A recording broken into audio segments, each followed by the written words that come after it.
Hello every one, അസ്സലാമു അലൈക്കും. Welcome back to my channel. എല്ലാവരും സുഖമായിട്ടിരിക്കുന്നു എന്ന് വിശ്വസിക്കുന്നു. ഈ ട്രാൻസ്ജെൻഡേഴ്സ് എന്ന് പറഞ്ഞാൽ പല ആളുകൾക്കും ഉൾക്കൊള്ളാൻ പറ്റാത്തൊരു പേരാണ്. നമ്മളിൽ തന്നെ പല ആളുകളും ട്രാൻസ്ജെൻഡേഴ്സ് എന്ന് പറയുമ്പോൾ നെറ്റി ഒന്ന് ചുളിക്കും. ട്രാൻസ്ജെൻഡേഴ്സിനെ കാണുമ്പോൾ രൂക്ഷമായിട്ട് അവരെ നോക്കും, അവരെ നമ്മൾ ഭയങ്കരമായിട്ട് വിമർശിക്കും. അങ്ങനെയൊക്കെ ചെയ്യുന്ന പല ആളുകളായിരിക്കും. ഒരു കാലം വരെ ഞാനും അങ്ങനെയൊക്കെ തന്നെയായിരുന്നു.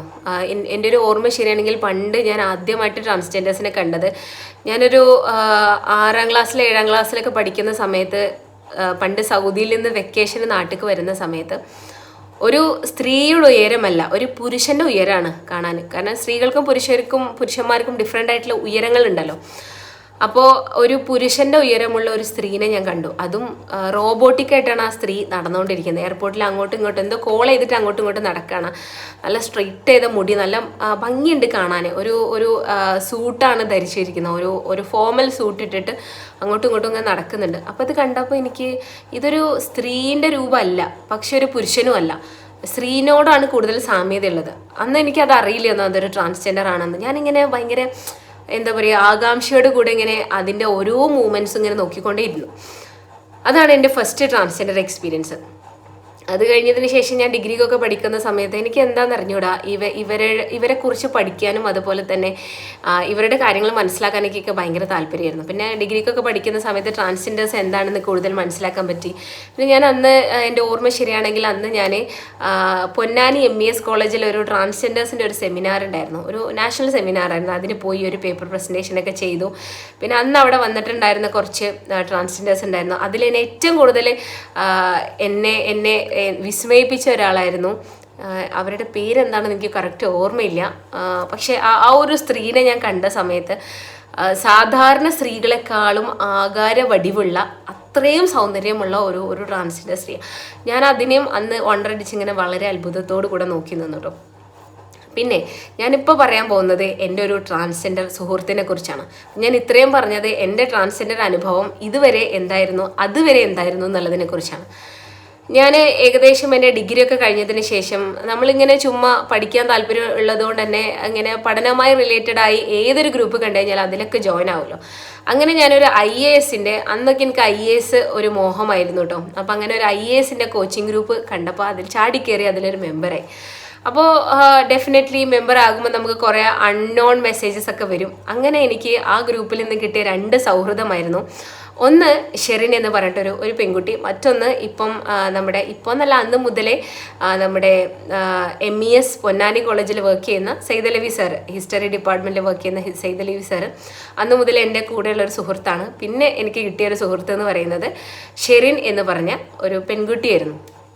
ആ ഷെറിൻ എന്ന് പറഞ്ഞ പെൺകുട്ടീനെ ഞാൻ നേരിട്ട് കണ്ടിട്ടില്ല. ഞങ്ങളിങ്ങനെ വാട്സപ്പിലൂടെ ടെക്സ്റ്റ് ചെയ്യുന്ന സമയത്ത് എനിക്കെന്തോ ഒരു അസ്വാഭാവികത ഫീൽ ചെയ്തു. അപ്പോൾ പറഞ്ഞു വന്നപ്പോൾ ഞങ്ങൾ സെയിം കോളേജിൽ പഠിച്ചിട്ടുള്ള ആളുകളാണ്. അവളെൻ്റെ സൂപ്പർ സീനിയർ ആയിട്ട് പഠിച്ച, സൂപ്പർ സീനിയറിൻ്റെ മുകളിലുള്ള ഒരാൾ. സൂപ്പർ സീനിയർ ആകുമ്പോൾ ഞാൻ ഫസ്റ്റ് ഇയർ ജോയിൻ ചെയ്യുമ്പോൾ കാണേണ്ടതാണല്ലോ. എൻ്റെ സൂപ്പർ സീനിയേഴ്സിൻ്റെ സീനിയറായിട്ട് പഠിച്ച ഒരാളാണ്. അതായത് എന്നെക്കാളും 3 ക്ലാസ് മുന്നേ പഠിച്ചിറങ്ങിയിട്ടുള്ള ആളായിരുന്നു ഷെറിൻ. യൂണിറ്റിയിൽ പഠിച്ചതാണെന്ന് പറഞ്ഞു, കാര്യങ്ങളെല്ലാം പറഞ്ഞു. പക്ഷെ അന്ന് എനിക്ക് വോയിസ് മെസ്സേജൊക്കെ അയക്കുന്ന സമയത്ത് എനിക്ക് എന്തോ ഒരു അസ്വാഭാവികത ഫീൽ ചെയ്തിട്ടുണ്ടായിരുന്നു.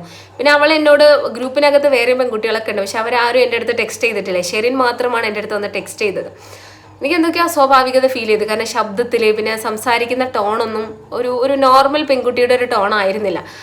അപ്പം എനിക്ക് ചോദിക്കണമെന്നുണ്ടായിരുന്നു, എനിക്ക് എന്തെങ്കിലും പ്രശ്നമുണ്ടോ എന്ന് ചോദിക്കണമെന്നുണ്ടായിരുന്നു. പക്ഷെ അത്രത്തോളം ഒരു ഫ്രണ്ട് അല്ലാത്തത് കൊണ്ട് ജസ്റ്റ് ഒരു പഠനം റിലേറ്റഡ് ആയിട്ട് IAS കോച്ചിങ് ഗ്രൂപ്പിൽ നിന്ന് പരിചയപ്പെട്ട അങ്ങനത്തെ ഒരു സൗഹൃദമായത് കൊണ്ട് തന്നെ ഞാനൊരു റെസ്പെക്റ്റ് കംപ്ലീറ്റ് കീപ്പ് ചെയ്തു. പിന്നെ കൂടുതൽ അവളെ കുറിച്ച് അറിയാനോ കാര്യങ്ങളൊന്നും ഞാൻ ശ്രമിച്ചില്ല എന്നുള്ളതാണ്. പിന്നെ വാട്സപ്പിൽ നമ്മൾ കുറേ ഫ്രണ്ട്സിനെ ഉണ്ടാക്കുന്നു, കുറേ പേര് ഇറങ്ങിപ്പോകുന്നു, കുറേ പേര് നിൽക്കുന്നു, പൊഴിഞ്ഞു പോകുന്നു. ആ ഒരു കൂട്ടത്തിൽ ഷെറിനെ കുറിച്ചുള്ള മെമ്മറീസും എൻ്റെത് ലോസായി. പിന്നെ എൻ്റെ ഓർമ്മ ശരിയാണെങ്കിൽ ഒരു 2019-20 ഒക്കെ ആയ സമയത്ത് എനിക്ക് ഫേസ്ബുക്കിൽ സ്വാഭാവികമായിട്ടൊരു മെസ്സേജ് വന്നു. ഒരു പ്രൊഫൈലിൽ നിന്നാണ് മെസ്സേജ് വന്നത്, ഒരു പുരുഷൻ്റെ അക്കൗണ്ടാണ്. അപ്പോൾ അതിൽ നിന്ന് ആദ്യം എനിക്ക് മെസ്സേജ് വന്നു, ഹായ് എന്നെ അറിയുമോ എന്ന് ചോദിച്ചിട്ടൊരു മെസ്സേജ് വന്നു. അപ്പോൾ ഇത് എന്നെ അറിയുമോ എന്ന് ചോദിക്കണമെങ്കിൽ ഞാൻ നേരത്തെ പരിചയമുള്ള ഒരാളായിരിക്കണമല്ലോ. അപ്പം ഞാൻ ആ പ്രൊഫൈലെടുത്ത് നോക്കിയപ്പോൾ എനിക്ക് കണ്ട് യാതൊരു പരിചയമില്ല. പേര് നോക്കിയപ്പോൾ ഷൈൻ റഹ്മാൻ എന്നാണ്. അപ്പോൾ ഒരു പിടുത്തല്ലേ പറഞ്ഞു, സോറി എനിക്ക് ആളെ മനസ്സിലായില്ല എന്ന് പറഞ്ഞു. അപ്പോൾ എൻ്റെ അടുത്ത് പറഞ്ഞു, എനിക്കൊരു ഷെറിൻ റഹ്മാനെ ഓർമ്മയുണ്ടോ എന്ന് ചോദിച്ചു. എൻ്റെ അടുത്ത്. അപ്പം ഐ വാസ് ലൈക്ക് ഈ പേര് ഞാൻ എവിടെയോ കേട്ടിട്ടുണ്ടല്ലോ, കാരണം പണ്ട് നിനക്ക് ഓർമ്മയുണ്ടോ നമ്മൾ വാട്സാപ്പ് ഗ്രൂപ്പിൽ ചാറ്റ് ചെയ്തിട്ടുണ്ടായിരുന്നു, ഒരു IAS കോച്ചിങ് ഗ്രൂപ്പിൽ നമ്മൾ ഫ്രണ്ട്സ് ആയിരുന്നു എന്നൊക്കെ പറഞ്ഞു. അപ്പോഴാണ് ഓ മൈ ഗോഡ് യെസ് എനിക്കറിയാം.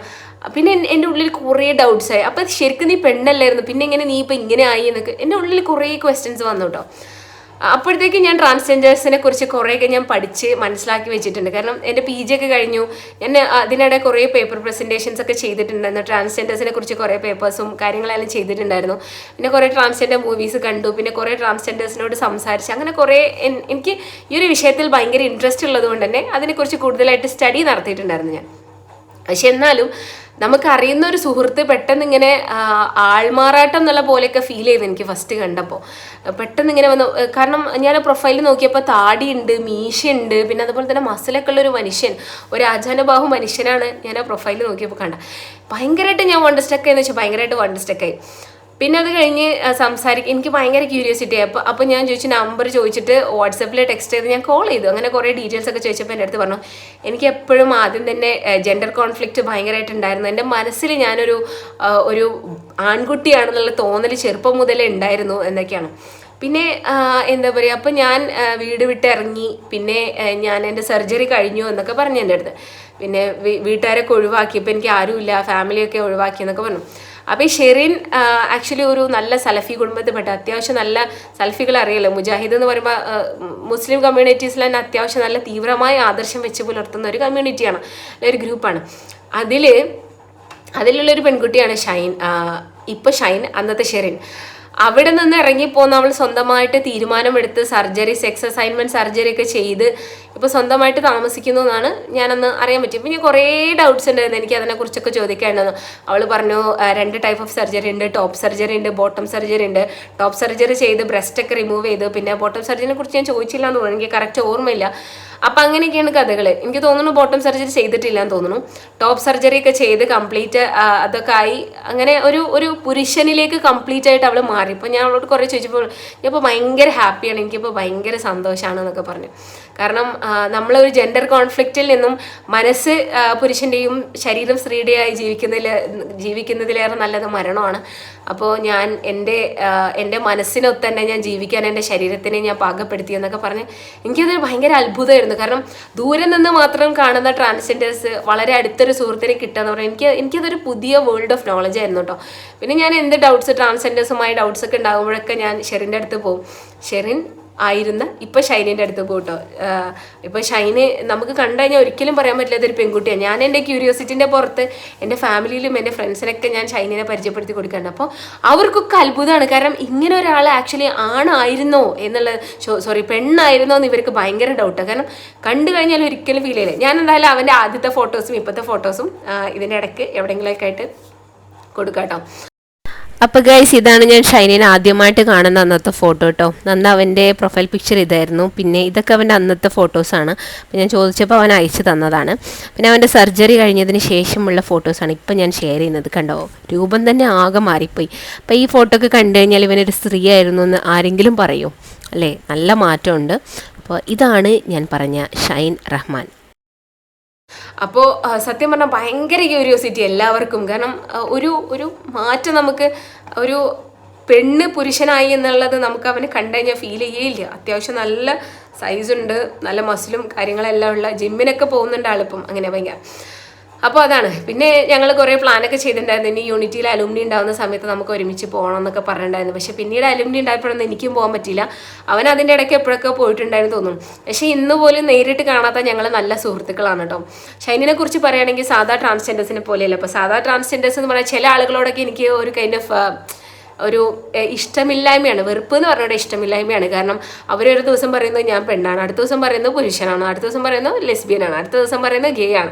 ഇങ്ങനെ മാറിക്കൊണ്ടിരിക്കുന്ന ഐഡൻറ്റിറ്റി എന്തോ എനിക്ക് അംഗീകരിക്കാൻ പറ്റില്ല. പക്ഷേ ഒരു ഐഡൻറ്റിറ്റി ആണ്, അതായത് നമുക്ക് പ്രായപൂർത്തിയാവുന്ന അവിടെ നിന്ന് അങ്ങോട്ട് തോന്നുന്ന കോൺഫ്ലിക്റ്റ് റിസോൾവ് ചെയ്തിട്ട് പിന്നെ ആ ഒരു ഐഡൻറ്റിറ്റിയിൽ ജീവിക്കുന്ന ആളുകളെ നമ്മൾ റെസ്പെക്റ്റ് ചെയ്യണമെന്നാണ് എനിക്ക് തോന്നുന്നത് കേട്ടോ. കാരണം അവർ സർജറി ഒക്കെ ചെയ്ത് കംപ്ലീറ്റ്ലി പുരുഷൻ അല്ലെങ്കിൽ കംപ്ലീറ്റ്ലി സ്ത്രീ ആയിട്ടാണ് അവർ ജീവിക്കുന്നത്.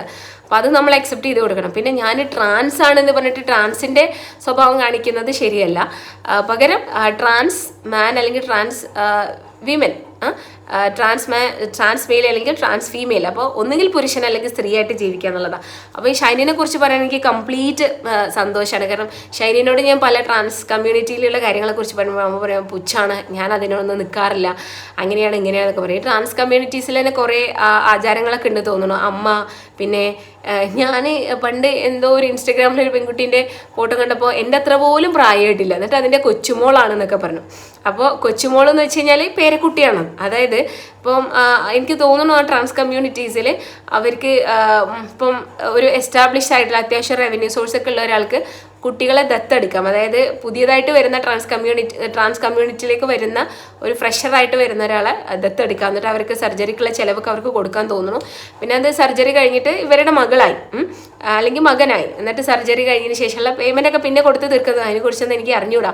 പിന്നെ ഈ സർജറി കഴിഞ്ഞിട്ടുള്ള ആൾ കുറച്ച് സുഖമായിക്കെ എസ്റ്റാബ്ലിഷ്ഡ് ആയി കഴിഞ്ഞാൽ ഈ പുറത്തുനിന്ന് വരുന്ന ഒരാളെ ദത്തെടുത്ത് കഴിഞ്ഞാൽ മകനായി അല്ലെങ്കിൽ മകളായി, അവർക്ക് മകനും മകളായി. അപ്പോൾ ആദ്യം എടുത്ത ആൾക്ക് പിന്നെ ലാസ്റ്റ് വരുന്ന ആൾ പേരക്കുട്ടിയായിരിക്കും, അതായത് കൊച്ചുമോനോ കൊച്ചുമോളൊക്കെ ആയിരിക്കും. അമ്മ അച്ഛൻ എന്നൊക്കെ പറയുമ്പോൾ പിന്നെ അമ്മ എന്നൊക്കെ പറയുമ്പോൾ പിന്നെ മകളെക്കാൾ പ്രായം കുറവുള്ള അമ്മയും അച്ഛനൊക്കെയാണ്. അപ്പോൾ അങ്ങനെ കുറേ ആചാരങ്ങളൊക്കെ ഉണ്ട് ട്രാൻസ് കമ്മ്യൂണിറ്റിയിൽ. ഹിജറ കമ്മ്യൂണിറ്റി അങ്ങനെ കുറേ എന്തൊക്കെയോ സംഭവങ്ങളൊക്കെ ഉണ്ട്.